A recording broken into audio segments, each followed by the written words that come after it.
Hi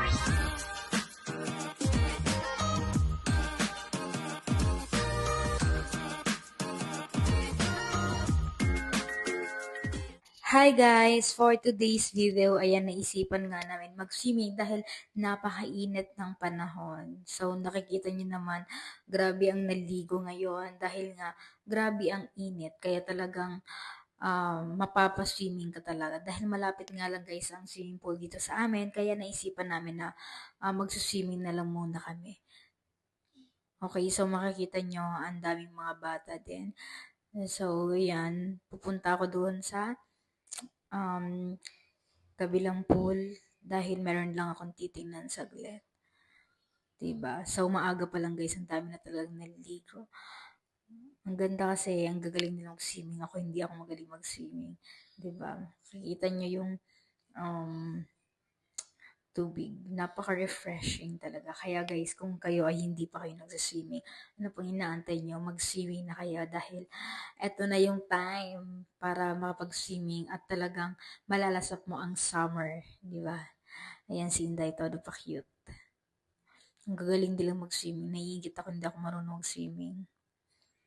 So, ayun guys, mag-i-enjoy muna tayo mag-swimming.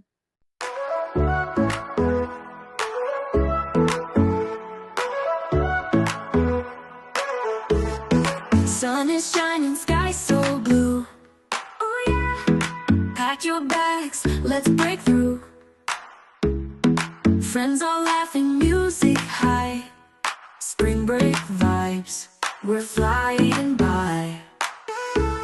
Sa gitna ng init ng araw, walang kasing saya ang lamig na tubig. Sa lugar para sa kulina, kasiyahan at saya kasama ang mga Road trips, wind in our hair. Ngunit tandaan ang kalikasan ng laging mag-ingat, mag-enjoy. Spring break vibes, we're living free. Tara na, swim na tayo! Just you and me. Spring break vibes, feel the beats. Dancing, dancing, dreaming on repeat.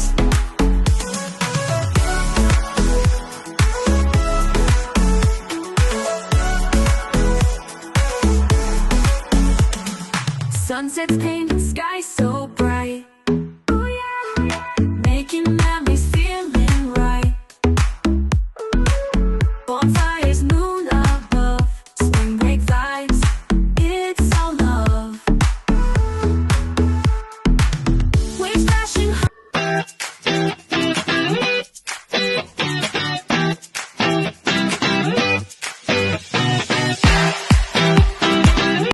At ngayon naman ay lilipat kami ng pool para doon naman kami sa swimming dahil sabi namin is parang mas maganda doon at mas malalim. Kaya pupunta kami ngayon sa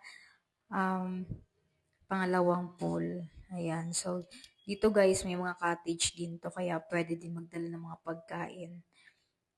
Marami ang cottage dyan. So, pupunta na kami sa kabilang pool para silipin namin at kung wala naman masyadong maliligo, doon na din kami maliligo.